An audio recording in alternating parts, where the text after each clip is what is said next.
Welcome to Mountain Patriot Homestead. Come on in, let's set a spell, and just visit about what we've been up to. Last weekend we took the drive to Baker Creek's Fall Festival, or their Harvest Festival, and we had a great time. There is so much to see, and I spent more time looking than I did taking photos. So I don't have a lot of photos to show you from the festival, but it was a great time. But I did get a little good music.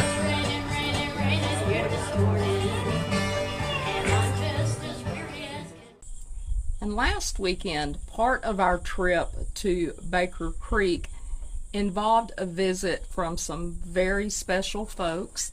My niece and my great nieces came to see us, and along with that they brought some things that I had ordered from her company that is called the Knotty, Knotty, Knotty Hooker. And I know that name, you may go, what? It's if you can see here, this stuff is crocheted by such talented hands. And not only does she do this, but I have shared before that the graphics, the logo for Mountain Patriot Homestead was actually designed by her. And I am going to put the links for her graphics design and for her crafting down in the description below, so go down there and look for that. I will put both. And for her graphics part, she can do just about anything with the graphics.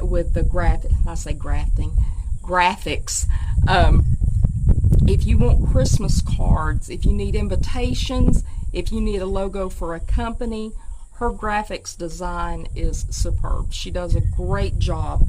But let me show you something else. I haven't even opened this because I wanted to share with y'all. Now, these in this bag that I keep holding up here, these were actually something that were made. I know you know, if you've ever had kids, known anybody with kids, lived anywhere near kids, you know that every year schools have fundraisers for everything going on. And at the particular school that I'm rattling bags here, that my great nieces go to, or great niece, only one of them's in school right now, but they, rather than just doing fundraising type things, they also have a thing where the kids can bring money to school, and then they get to be able to participate, is the word I'm looking for, participate in activities at school. Well, my niece is so wise, and she didn't want to just throw money at it. She wanted my great niece to earn her way. And so one of the ways that she did that is by selling these little refrigerator magnets. And you could order however many you want. Here in just a second, a truck's going to go by. My husband's hauling logs this morning, so it's going to get noisy. I'll pause for a minute. But these little flowers have magnets on the back. And she sold these in little sets, like 3 or 6 or 12 or whatever.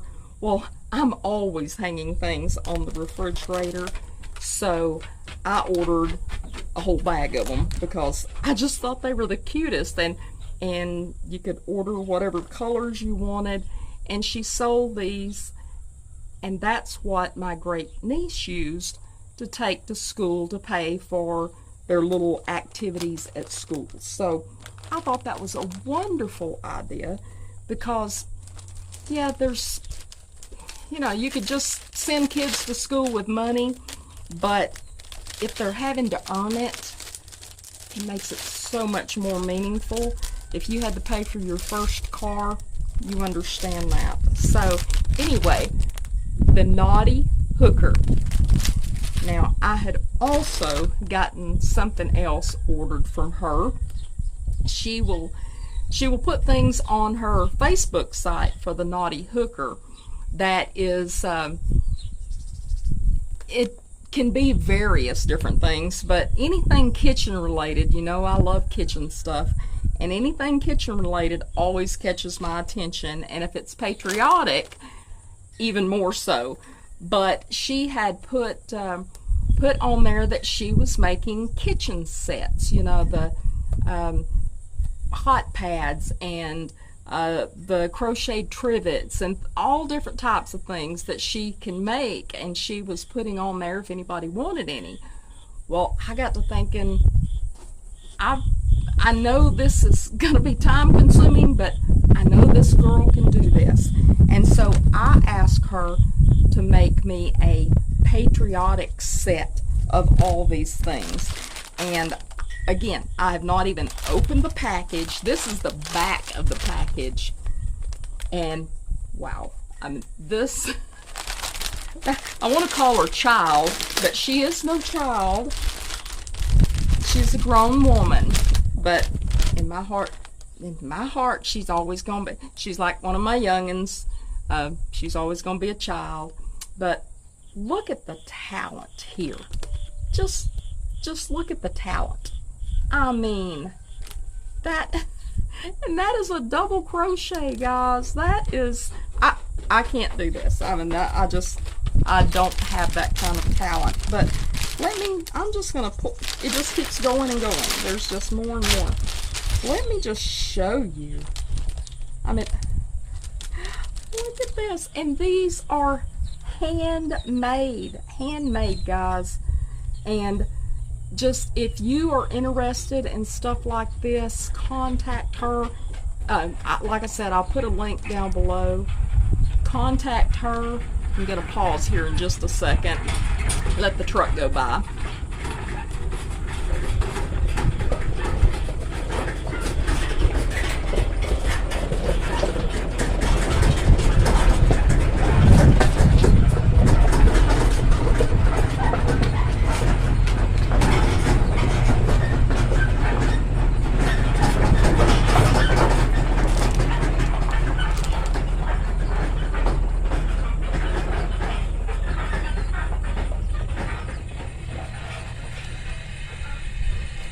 I think it's quiet enough now that I can continue, but if you have a certain design in mind, just contact her and discuss whether, you know, you can get that made, or what, you know, how much it is and all of that sort of thing. You contact her directly and she can tell you exactly what she can work on. So, I mean, aren't these so cute? Oh my gosh. Okay, there's still more. But wait, there's more. Look at these. Look, just look. These are so adorable. This is the first time, I'm sorry, I know it's noisy. This is the first time I've seen these out of the package. I didn't realize how cute all of this stuff actually. I knew it was gonna be cute, but I wasn't exactly sure what it looked like, because again, I have not opened it. And then finally the little dishcloth. Oh my gosh. And you know, with a name like Mountain Patriot Homestead, I had a gentleman yesterday that was wearing his Semper Fi shirt and his Marine Corps cap, and he asked me, "Are you patriotic?" And I said, "Let me tell you." So we had this whole conversation about patriotism, but yeah, red, white, and blue. I love it. I love it. And I love you, Timber Baby. You done a wonderful job. I'm very, very happy with it.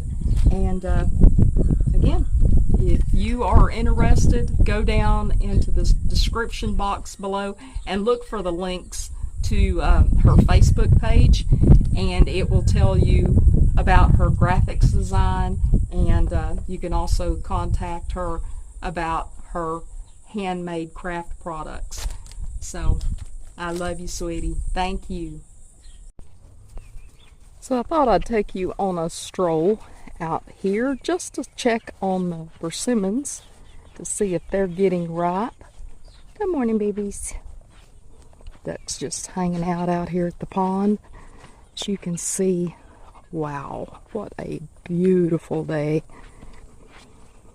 And out here at the pond is where our best persimmons grow. I guess they appreciate a drink of water like everything else here on the mountain, and so these trees always have the best persimmons. Now this first one I'm coming to, this is a baby.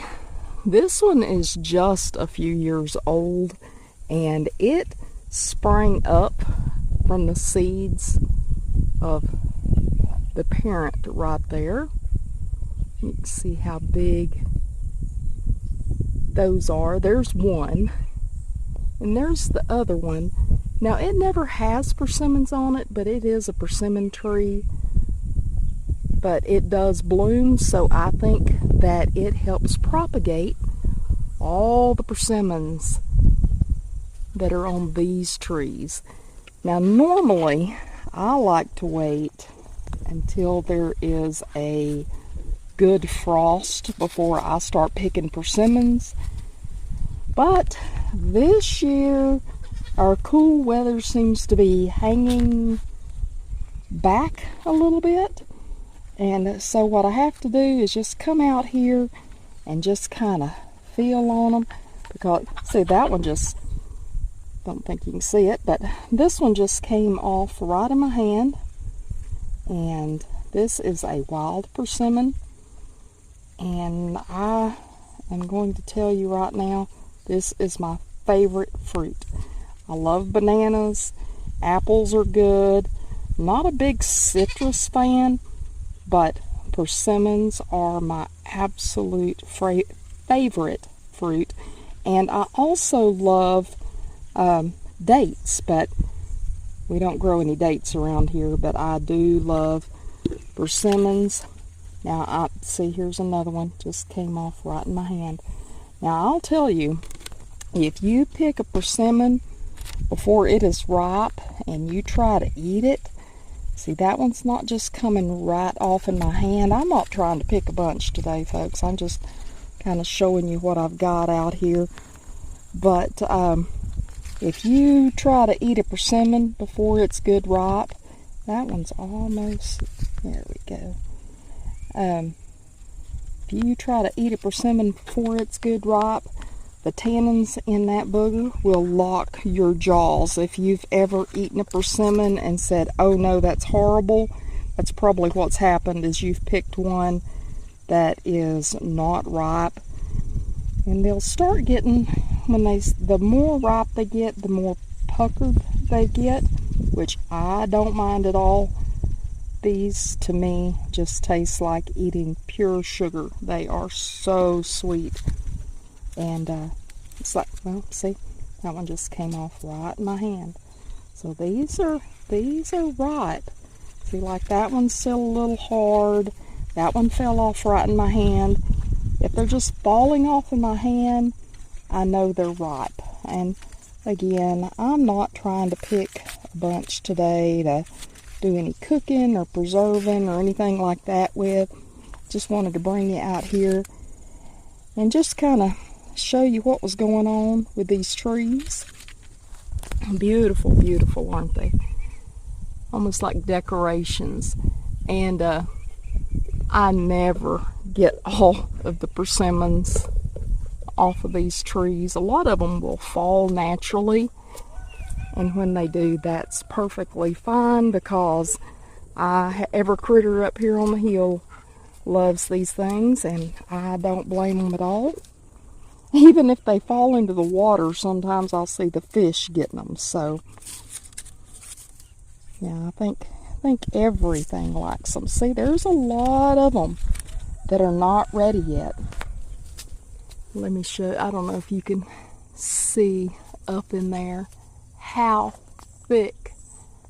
That's a good shot right there. Just how many persimmons are in these trees. And I just adore these trees. And have no idea how old these trees are.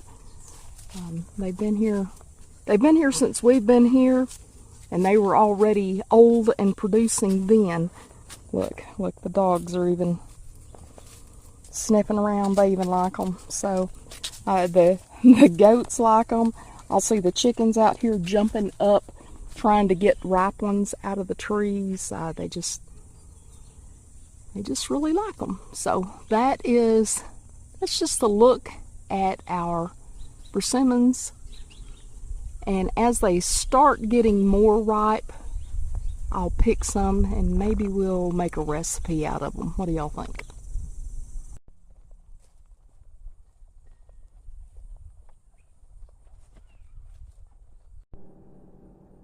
A little of the folklore is if you take a persimmon seed and half it, whatever the little image is inside of it will predict what type of winter that you're going to have. So let's split these open and see what our weather is supposed to be here on the mountain this year. Well, I am not that talented at opening persimmon seeds because they are very hard little seeds, and I finally had to break out the Leatherman and 2 knives. But I did get the same thing that everybody around in this area has been getting, and that is the spoons. And the spoons mean we'll be shoveling snow. Now that's not surprising here on the mountain. We do get our share of snow here. Of course, it's not like we live in, Alaska or something, but we do get snow. So we are showing spoons. So sometime during the winter, we'll be having some snow, if it ever gets here. Just out here taking a look at the Arkansas black apple tree. If you remember in some of the earlier videos, all of these apple trees were just loaded, and I've picked a bunch, I've given away a bunch, but I've left some of these from the Arkansas black on it because I had read if you will leave them until cold weather, they'll be even sweeter. So I have left some up in the top to see how they turn out once maybe they get a little frost on them.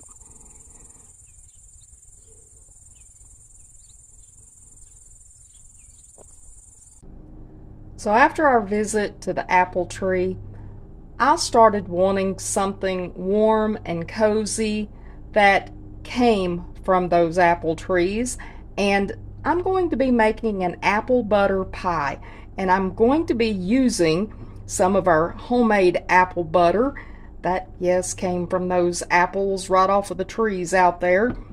But you can use this same recipe with store-bought applesauce. Apple butter. So that is perfectly fine. So to start this, I have the oven preheating at 375 degrees Fahrenheit. I've got a pie crust here waiting. That is a 9-inch deep dish pie crust. And let's show you just how simple this recipe is to put together and to get all those fall flavors and smells in your house. So let me get things moved around here.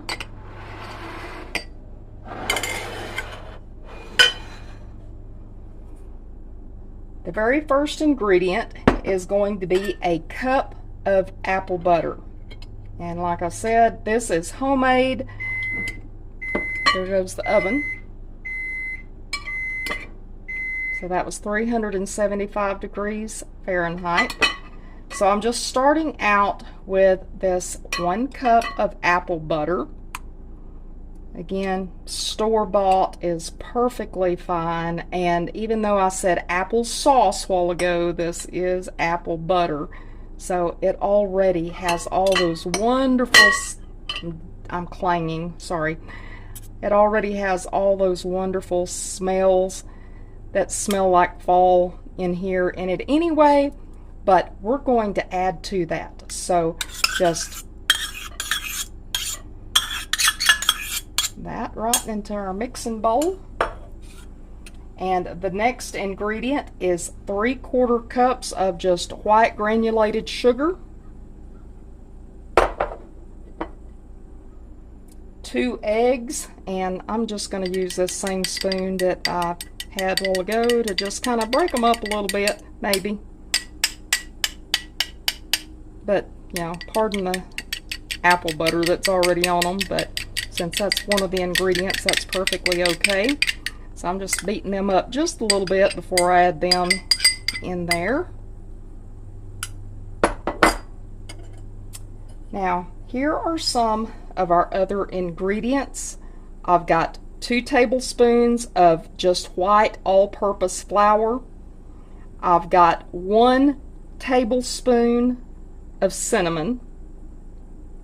I've got a half of a teaspoon of nutmeg, 1/4 of a teaspoon of ginger, and another 1/4 of a teaspoon of allspice.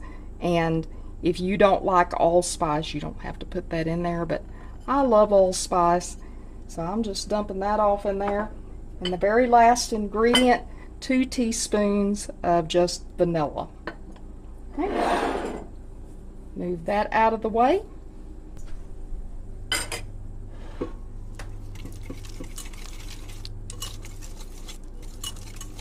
And this is just going, there goes my cursory mess that I've got to make every time, but this just gets mixed up in here. I have seen some recipes that call for heavy cream and, you know, just different ingredients like that. Those are good too, don't get me wrong, but this is about as simple and basic as you can get for an apple butter pie.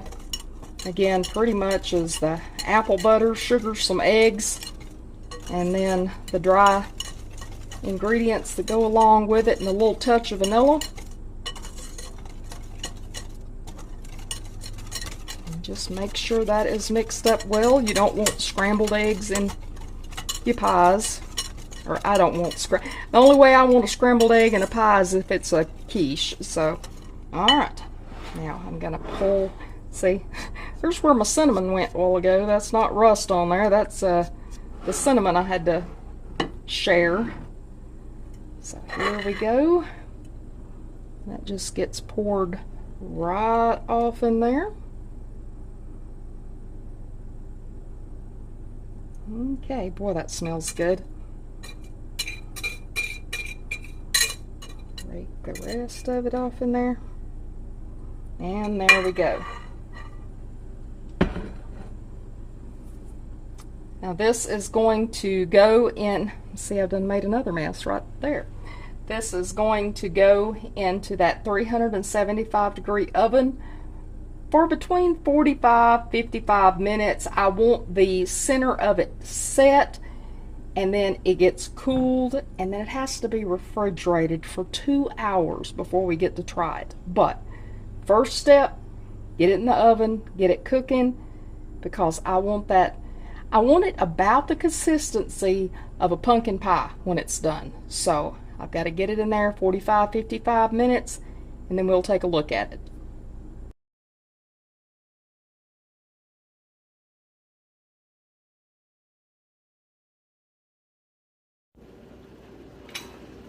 So here's the pie.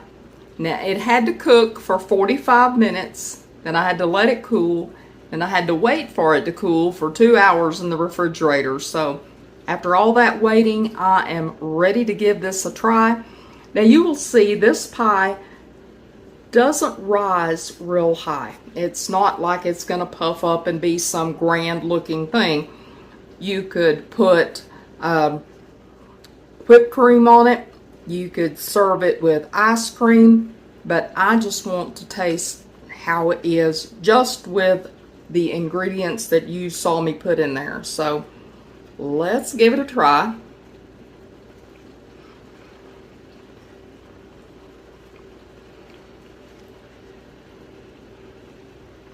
Oh yeah, it tastes like fall. If you like apple butter, you're gonna like this pie. Apple butter pie. And if you like anything, like I said, if you like fall, if you like those tastes of fall, they're all, I'm sorry, that's so good. They're all right here in this pie. So give it a try. That was pretty easy. And I hope that you've liked this video and just catching up with what we've been doing throughout the last week. And I hope y'all have a wonderful week to come. And we love y'all. Hope you come back again real soon. Mountain Patriot Homestead, signing out.